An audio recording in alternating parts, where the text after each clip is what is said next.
20 years of marriage, 2 decades of building a life together, and she wanted to celebrate at the most expensive country club in town. I should have known something was off when she insisted on this place specifically, when she'd never shown interest in golf or fancy dinners before.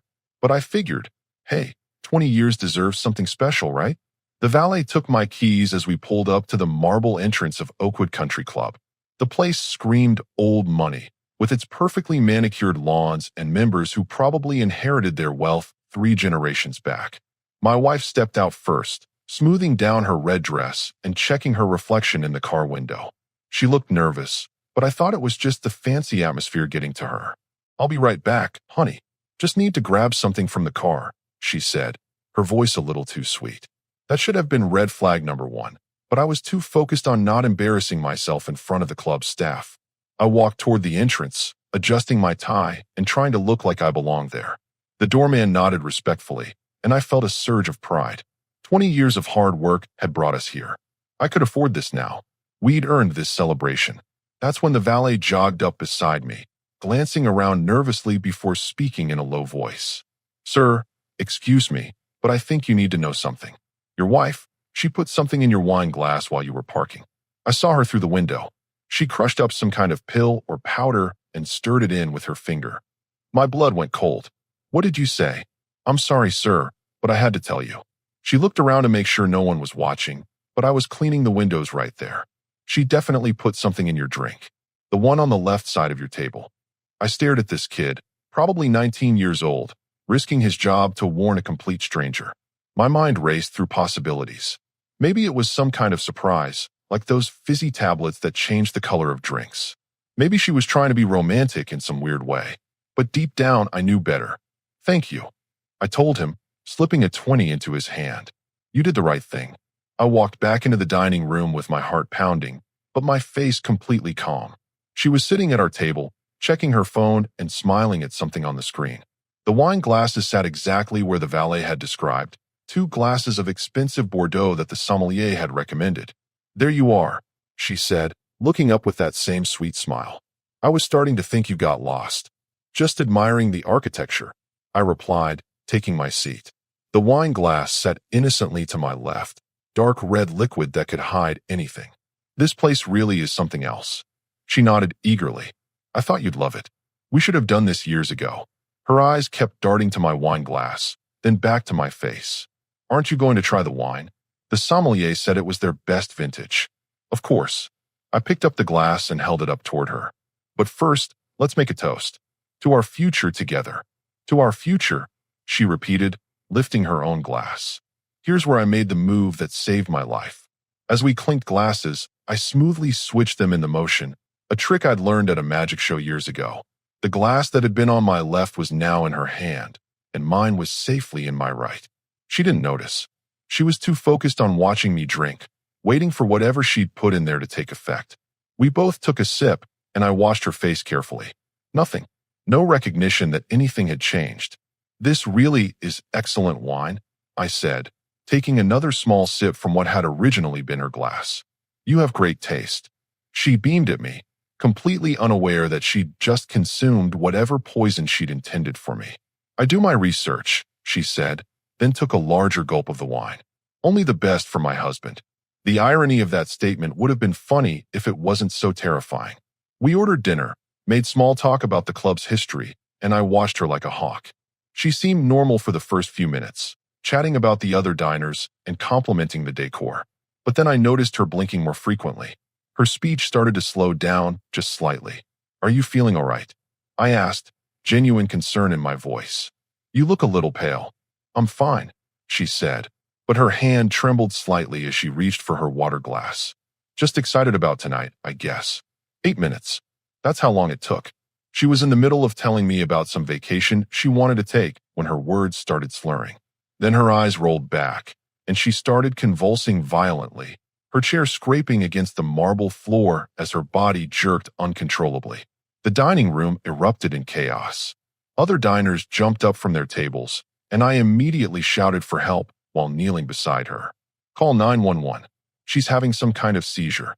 The club's medical staff appeared within seconds, a retired doctor who was dining with his wife, and a nurse who worked part-time as a server. They quickly assessed the situation while I held her head to prevent injury. "What did she eat or drink?" the doctor asked urgently as he checked her pulse. "Just wine," I said, then made the decision that sealed her fate. "But I think she might have taken something. I saw her put a pill or powder in her wine glass before dinner. I thought it was some kind of supplement, but now—" The nurse immediately called poison control while the doctor continued his assessment. The paramedics arrived within minutes, and I gave them the same information. They worked quickly to stabilize her, and I watched as the woman who tried to kill me fought for her own life instead. The ambulance ride to the hospital was surreal. She lay unconscious on the stretcher, machines beeping around her while the paramedics worked to keep her stable. I sat in the corner, watching this woman I'd shared a bed with for 20 years, knowing she'd just tried to murder me. The emergency room doctor was a sharp woman in her 40s who didn't waste time with pleasantries. "Mr. Johnson, can you tell me exactly what your wife consumed tonight?" "2 glasses of wine, maybe 3 sips each. But she put something in her glass beforehand. I saw her crush up what looked like a pill or tablet." I kept my voice steady, clinical. "The valet at the country club witnessed it too." She nodded grimly. "The symptoms are consistent with poisoning. Her blood work should tell us more, but we're treating for multiple possibilities."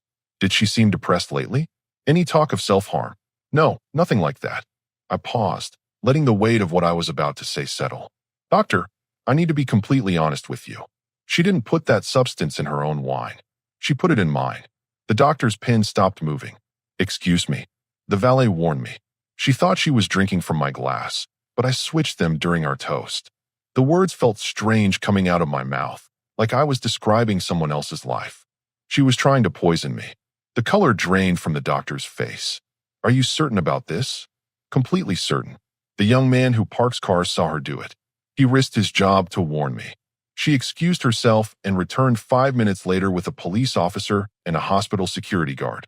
The cop was a veteran detective named Williams, probably in his 50s, with tired eyes that had seen too much. "Sir, I need you to walk me through everything that happened tonight, from the beginning." So I did. Every detail, from her insistence on the expensive restaurant to the valet's warning to the glass switch. Williams took notes and asked pointed questions about our marriage, our finances, whether she had life insurance policies on me. "We need to search her belongings," he said finally. "Do you know where her purse is?" The club staff brought it in the ambulance. I pointed to the small black leather bag sitting on the visitor chair. "You'll need a warrant though, won't you? Emergency circumstances. If there's evidence of attempted murder, we can search now and sort out the legalities later." He pulled on latex gloves and carefully opened her purse. What he found made my stomach turn. First, a small glass vial with white residue at the bottom. Then a printout from some online chemistry forum discussing untraceable methods and symptoms that mimic natural causes. Behind that, a life insurance policy I'd never seen before, taken out on me just 6 months ago. $2 million. But the worst part was the cell phone. Williams scrolled through her recent messages while I watched over his shoulder. The conversation thread with someone named M made everything crystal clear. "Tonight's the night. Anniversary dinner at Oakwood. You sure about the dosage? Enough to look like a heart attack. Older men have them all the time at fancy restaurants. What if someone suspects? Who's going to suspect a grieving widow? I'll play my part perfectly. Can't wait to start our new life together. Just a few more hours." There were dozens of messages going back months, planning my death like they were organizing a vacation. The detective kept reading, his jaw getting tighter with each exchange. "Sir, I'm going to need you to come to the station tomorrow for a full statement. And we'll need to speak with that valet who warned you." Of course. I looked back at the woman on the hospital bed, tubes running into her arms, machines monitoring her vital signs. Will she survive? The doctors think so. Whatever she used was designed to cause cardiac arrest, but since she's younger and healthier than the intended victim. He closed the phone and slipped it into an evidence bag. She should make a full recovery, just in time for her trial. The next few hours passed in a blur of paperwork and police interviews. I called my lawyer, who arrived looking disheveled and concerned. Word was already spreading through our social circle. My phone buzzed constantly with worried texts from friends who'd heard about the accident at the country club. Around midnight, the doctor came back with an update. "She's stable. The toxicology report confirms she ingested a compound called digitalis, extracted from foxglove plants. It's a powerful cardiac medication that can be fatal in large doses. She's lucky she's young and healthy. Lucky, I repeated. The word tasted bitter. The good news is there shouldn't be any permanent damage. The bad news is someone clearly knew what they were doing. This wasn't a random poisoning. Detective Williams rejoined us, holding a manila folder. We've been in contact with the FBI's cybercrime unit. Your wife's internet history is extensive. She'd been researching this for months. Plant-based poisons, inheritance laws, how to act like a grieving spouse. He opened the folder and showed me printed screenshots. Search terms like natural heart attack causes, sudden death in healthy men, widow inheritance rights, and toxins that don't show up in autopsies. There's more, he continued. We tracked down this person from her messages. It's a man named Marcus Chun, lives about 40 minutes from here. We've got units heading to his address now. I stared at the evidence spread across the hospital table. 20 years of marriage, and I'd been sleeping next to someone planning my murder. The woman who'd shared my breakfast every morning, who'd kissed me goodbye when I left for work, who'd celebrated every anniversary with seeming joy. How long do you think this has been going on? I asked. Based on the digital evidence, at least 8 months of serious planning. But their relationship? He paused, checking his notes. The earliest messages we found date back almost 2 years. 2 years. She'd been betraying me for 2 years, and I'd never suspected a thing. I thought about all the times she'd seemed distant, all the occasions she'd encouraged me to work late or travel for business, all the times she'd suggested I try new restaurants or take risks I normally wouldn't take. Had she been trying to kill me this whole time, just looking for the right opportunity? The detective's radio crackled to life. We've got him. Marcus Chun is in custody. Found more evidence at his apartment, including research on the same poison and a detailed timeline for tonight's events. Williams looked at me with something that might have been sympathy. Sir, I'm sorry you had to go through this. But that valet kid saved your life tonight. If you hadn't switched those glasses. I know. I looked through the hospital room window at my wife's unconscious form. I know exactly what would have happened. The police station at 3 in the morning felt like something out of a crime movie. Harsh fluorescent lights, the smell of stale coffee, and Detective Williams looking like he'd been awake for 36 hours straight. But this wasn't entertainment. This was my life falling apart in real time. Before we start the formal interview, I need to tell you what we found at Chin's apartment, Williams said, spreading photos across the metal table. This goes deeper than we initially thought. The pictures showed a detailed timeline pinned to a wall, with my daily routines mapped out like a military operation. My gym schedule, my usual lunch spots, the route I took to work, even my favorite hiking trails. They'd been studying me like a lab rat. How long were they watching me? Based on what we found, almost 18 months of surveillance. Chen had photos of you leaving the house, copies of your credit card statements, even your medical records from your last physical. My medical records? How did they get those? Your wife had access to your insurance information. She requested them for family health history purposes. The doctor's office never questioned it. Williams pointed to another photo showing a notebook filled with handwritten observations. They knew your blood pressure, your cholesterol levels, your family history of heart disease. The digitalis was specifically chosen because it would trigger a cardiac event that would look natural given your medical profile. I stared at the evidence, feeling sick. They weren't just planning to kill me. They were planning the perfect murder. That's exactly what they were doing. He pulled out Chin's laptop, already open to a series of documents. Chin's background is in chemistry. He works at a pharmaceutical research lab downtown. This wasn't some crime of passion. This was a carefully calculated execution plan. The documents were horrifying in their detail. Dosage calculations based on my weight and medical history. Timing charts showing when the poison would take effect. Even practice scenarios where they'd rehearsed different ways to administer it. We found receipts for the foxglove plants, purchased from 3 different garden centers over the past 4 months, Williams continued. Chen extracted the digitalis himself using equipment he stole from his lab. They tested the concentration on laboratory in mice first. They tested it on mice multiple times, adjusting the formula until they got the exact effect they wanted. Quick cardiac arrest that would look like a stress-induced heart attack. He turned the laptop screen toward me.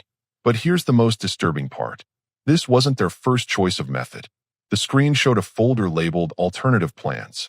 Inside were detailed schemes involving car accidents, home invasions, even poisoned food delivered to my office. They'd considered dozens of ways to kill me before settling on the anniversary dinner approach. Why the restaurant? Why not something simpler? Because it was public and romantic. A grieving widow at the scene of their anniversary celebration would generate sympathy, not suspicion. Plus, with all the witnesses and the fancy setting, nobody would think to look for foul play immediately. Williams pulled out another evidence bag containing a second cell phone. We found this in Chen's bedroom. It's your wife's burner phone. The messages on here are explicit about both their relationship and their plans for your money. He handed me printed copies of the messages, and I wished he hadn't. The intimate details of their affair, mixed with casual discussions about my death, created a nauseating combination. They'd been planning their new life together, funded by my life insurance, while I worked late to pay for her shopping trips and spa days. The most recent message was sent tonight at 6 p.m., just 2 hours before you left for dinner, Williams said. She texted him, "Last time I have to pretend to love him. By midnight, we'll be free." Free. 20 years of marriage, and she saw my death as freedom. There's something else you need to know, the detective continued. Chen has a criminal record, 2 previous arrests for fraud, and a restraining order filed by his ex-girlfriend for stalking and harassment. Your wife knew all of this, so she chose a criminal as her partner in this. It gets worse. The ex-girlfriend who filed the restraining order? She died in a suspicious car accident 8 months ago. Single vehicle crash on a clear night, no mechanical failures found. The case is still open. The room felt like it was spinning. You think they killed her too? We're reopening that investigation. But based on the timeline, it looks like your wife met Chen right after his ex died.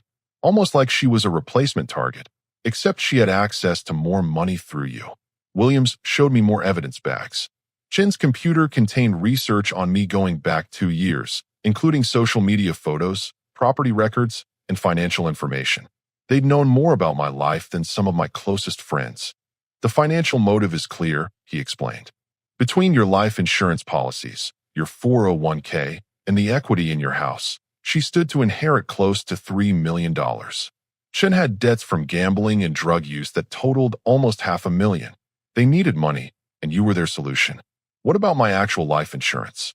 The policies I knew about, those 2. She'd increased the coverage on 2 existing policies over the past year, forging your signature on the paperwork. The insurance companies never verified the signatures because she was listed as your spouse. I thought about all the documents she'd asked me to sign over the past year.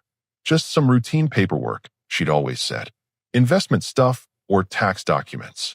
I trusted her completely, signing whatever she put in front of me. The good news is that attempted murder voids all insurance payouts, Williams said. She won't see a penny of your money. The bad news is that Chen's lawyer is already claiming this was all your wife's idea, that she manipulated him into helping her. Is that possible? Anything's possible, but the evidence suggests they were equal partners in this. Chen's research and planning go back just as far as hers. This wasn't manipulation. This was collaboration. My lawyer arrived at 4 a.m., looking grim after reviewing the evidence. This is going to be a media circus, he warned. Attempted murder at an exclusive country club, poison at an anniversary dinner, secret lover with a criminal record.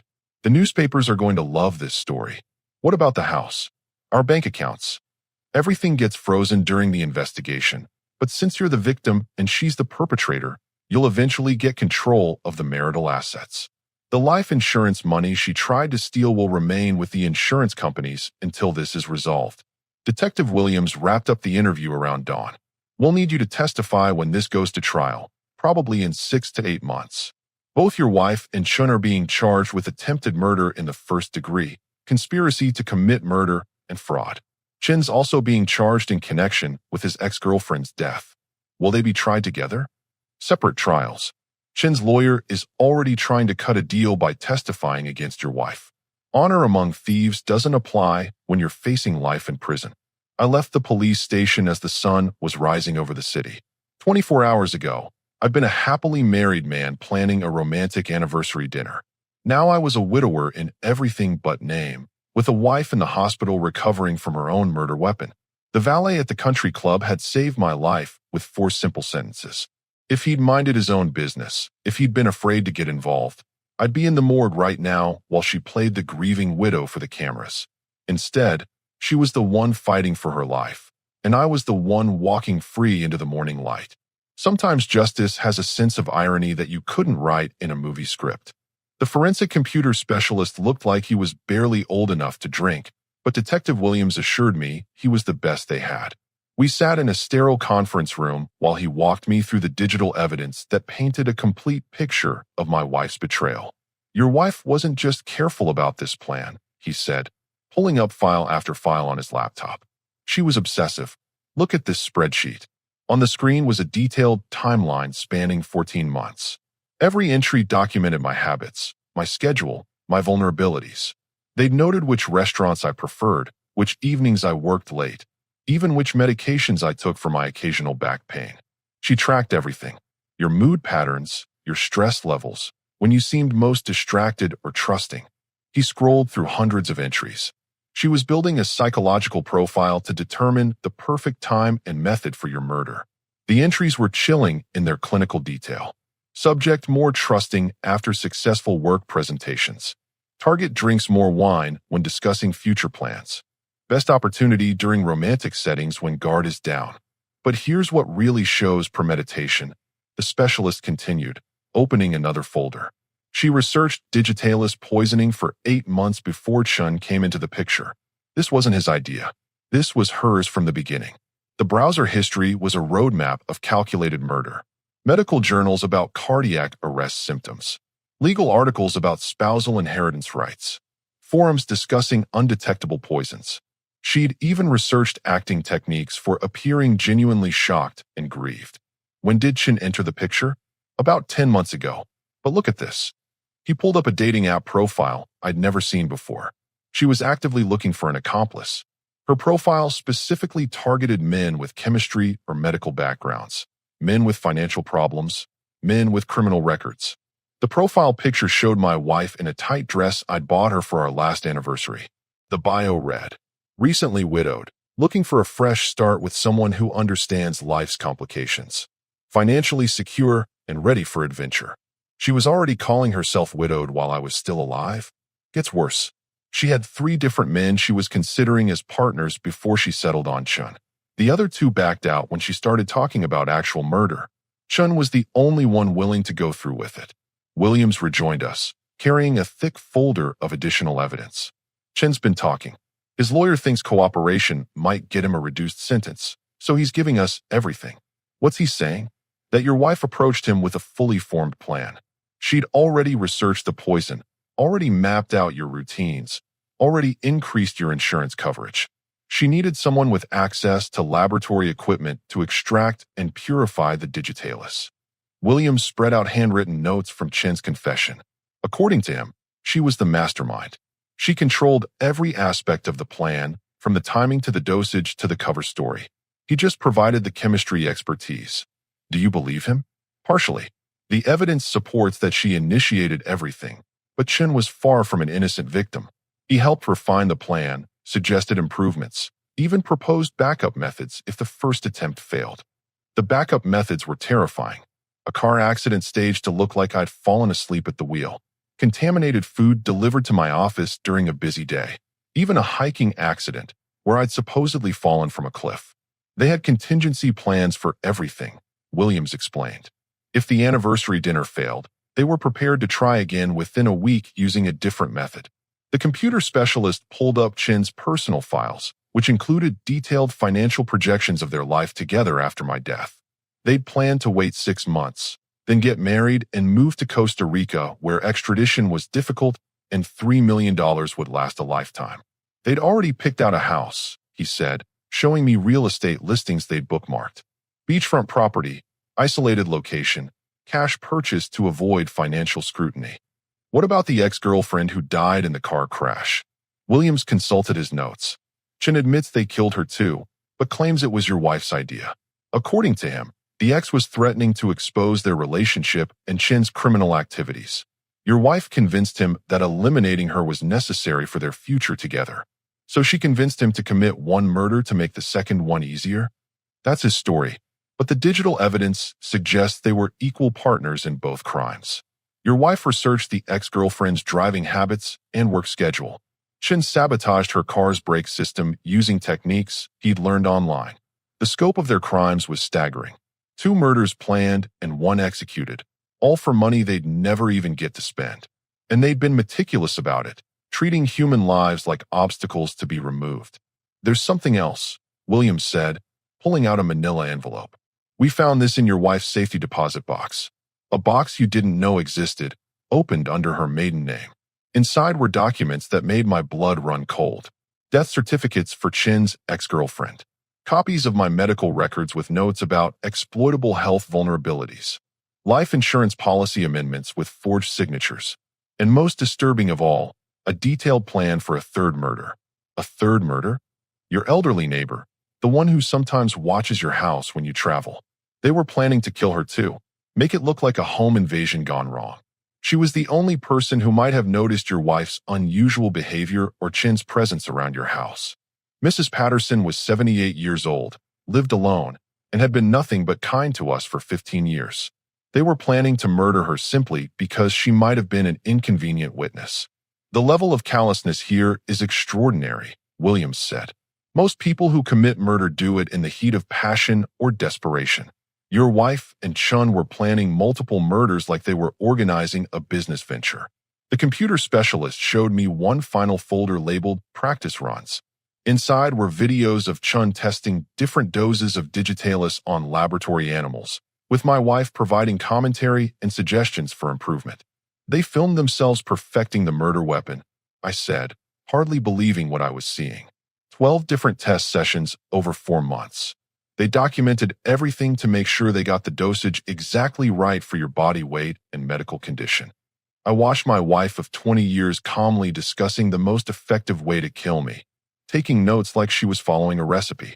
The woman who'd kissed me goodbye that morning, who'd told me she loved me before we left for dinner, who'd looked me in the eye and toasted to our future together. When did you realize something was wrong in your marriage? Williams asked. I didn't. That's the thing that scares me most. She played the loving wife perfectly right up until the moment she tried to murder me. If that valet hadn't warned me, I'd have died thinking she loved me. Psychopaths are often very good at maintaining facades, the computer specialist said. Your wife displayed classic antisocial behavior patterns, but she hid them well enough to fool everyone around her. Williams closed the evidence folders. Both suspects are being held without bail. Chin's trial starts in 3 months, your wife's in 5. The prosecution is confident they have enough evidence for first-degree murder convictions on both cases. What about the ex-girlfriend's murder? Separate trial for that. But Chin's confession should be enough to convict them both. Your wife's digital fingerprints are all over that planning too. I left the police station with my head spinning. In less than 24 hours, I learned that my wife was a serial killer, that I'd been living with a psychopath for 2 decades, and that 3 people were dead or nearly dead because of her greed and callousness. But I was alive. Thanks to a 19-year-old valet who'd had the courage to speak up, I was walking out of that police station instead of being wheeled out of a morgue. My wife had planned the perfect crime, executed it flawlessly, and failed only because she'd underestimated the decency of a stranger who refused to mind his own business. Sometimes the smallest acts of courage change everything. The media storm hit 3 days after her arrest. I woke up to news vans parked outside my house and reporters shouting questions through my windows. Country club poison plot dominated the local headlines, with my wedding photo plastered across every newspaper in the state. My lawyer advised me to stay silent, but the story leaked anyway. Someone at the hospital sold details to the press, and suddenly everyone knew about the anniversary dinner, the switched wine glasses, and the murdered ex-girlfriend. The narrative wrote itself. Wealthy wife tries to poison husband at exclusive club. I took a leave of absence from work and stayed with my brother across town. Even there, reporters found me. They wanted the grieving husband angle, the shocked spouse discovering his wife's secret life. They wanted tears and drama and statements about how love had blinded me. They didn't get any of that from me. My friends' reactions were almost worse than the media attention. Some were supportive, bringing food and offering shoulders to cry on. But others looked at me like I was either incredibly stupid or somehow complicit. How could I not have known? What signs had I missed? Why hadn't I been more suspicious? 20 years, and you never suspected anything? My neighbor asked during an awkward conversation at the grocery store. The judgment in her voice was clear. In her mind, I was either a fool or a liar. The country club handled the situation professionally. The manager called personally to apologize and offer counseling services. They'd reviewed their security footage and confirmed the valet's story completely. The kid became a local hero overnight, with news stations interviewing him about his quick thinking. I just did what felt right, he told the cameras. Nobody deserves to be poisoned by someone they trust. My wife's family went into complete denial. Her mother called me crying, insisting there must be some mistake, that her daughter could never do such things. Her sister accused me of framing her to avoid paying alimony in a divorce. They hired their own lawyer and started a public campaign claiming she was the real victim. The insurance companies moved quickly to deny all claims. 3 different policies worth over $2 million were voided the moment she was charged. The investigators found forged signatures on policy increases dating back 18 months, giving them grounds to cancel everything. My lawyer handled the divorce paperwork while she sat in county jail awaiting trial. 20 years of marriage dissolved in a stack of legal documents. I kept the house, the cars, and our joint savings. She kept her criminal charges and her cell. The psychological evaluation was the hardest part. Court-ordered therapy to determine if I needed mental health support after discovering my wife's true nature. The psychiatrist was professional but persistent. Most people in your situation experience severe trust issues, she explained during our 3rd session. You lived with someone for 2 decades who was actively planning your death. That level of betrayal typically requires extensive therapy to process. I'm processing it fine, I told her. She showed me who she really was, and I'm grateful to be alive to see it. You don't feel angry? Betrayed? Confused about how you missed the signs? I feel relieved. I spent 20 years with a woman who turned out to be a stranger. Now I know the truth, and I can move forward with my actual life instead of the fake one she was controlling. The trial preparation meetings were exhausting. Hours of testimony review, evidence examination, and strategy sessions. The prosecutor was confident but cautious. Defense attorneys in cases like this try to paint the husband as controlling or abusive, she warned me. They'll suggest your wife felt trapped and desperate. Be prepared for character assassination. Let them try. The evidence speaks for itself. Chin's trial started first, and his testimony against my wife was devastating. He described her as the dominant partner, the planner, the one who initiated contact and proposed murder as a solution to their financial problems. She told me killing him would be easy. Chin testified that he trusted her completely and would never suspect anything. She said he was boring anyway, and we deserved to be happy together. The newspapers ate it up. Every detail of their affair, every aspect of their murder plot, every piece of evidence about the ex-girlfriend's death. My private life became public entertainment, dissected and analyzed by strangers with opinions about everything. But I didn't hide. I went to work, shopped for groceries, lived my life normally. When people stared or whispered, I met their eyes directly. I had nothing to be ashamed of. I wasn't the one who'd committed murder. The courtroom was packed when I took the witness stand.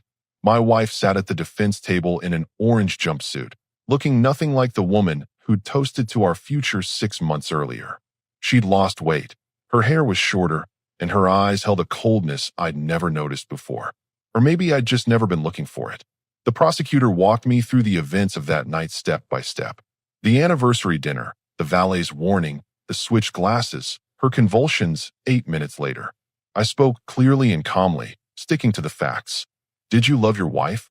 The prosecutor asked. I loved the woman I thought she was. I never knew the real person. Her defense attorney tried to break me during cross-examination. Questions about our marriage, my work schedule, whether I'd been emotionally distant or financially controlling. Classic victim-blaming tactics designed to make the jury sympathetic to a murderer. Isn't it true that you often worked late and left your wife alone for long periods? I worked to provide for our family. She never complained about my schedule. Did you monitor her spending or restrict her access to money? She had full access to all our accounts and spent freely on whatever she wanted. Were you aware she felt trapped in your marriage? She never expressed feeling trapped. She was actively planning our future vacations and talking about retirement together right up until she tried to poison me. The defense painted her as a desperate housewife driven to extremes by an inattentive husband. The prosecution painted her as a calculating killer who'd murdered before and would kill again. The jury saw through the defense's manipulation. Chen had already been convicted and sentenced to life without parole for 2 counts of first-degree murder. His testimony against my wife was damning, and the digital evidence was overwhelming. The verdict came back after 6 hours of deliberation, guilty on all counts.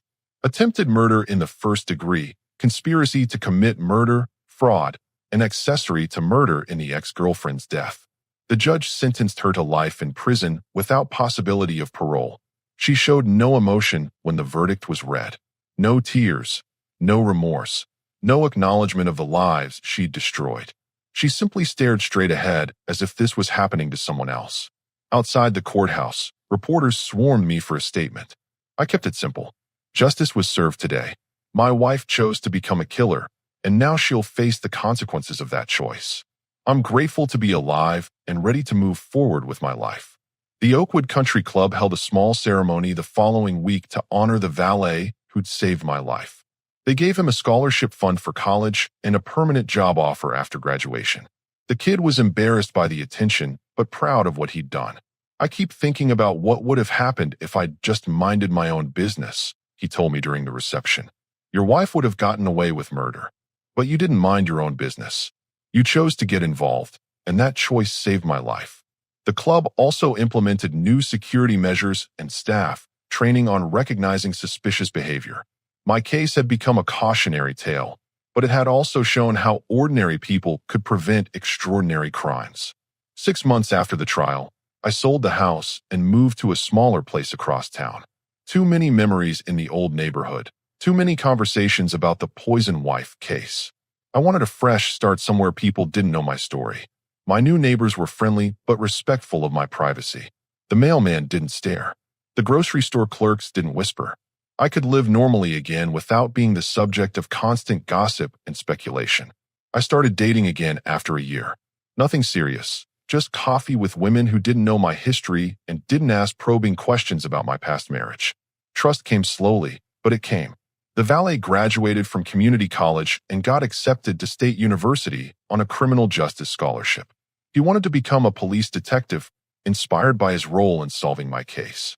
We stayed in touch, meeting for lunch every few months. You know what's funny? He said during one of our conversations. I almost didn't say anything that night. I figured it wasn't my business, and I didn't want to cause problems if I was wrong. What changed your mind? My grandmother always said that evil succeeds when good people stay silent. I couldn't live with myself if something happened to you, and I'd done nothing to prevent it. His grandmother was right. Evil had almost succeeded that night. My wife had planned the perfect crime, recruited the perfect accomplice, and executed her plan flawlessly. She'd failed only because one decent person refused to stay silent. 2 years later, I'm living the life I should have been living all along. No manipulation, no hidden agendas, no fear of the person sleeping next to me. I wake up each morning grateful for simple things.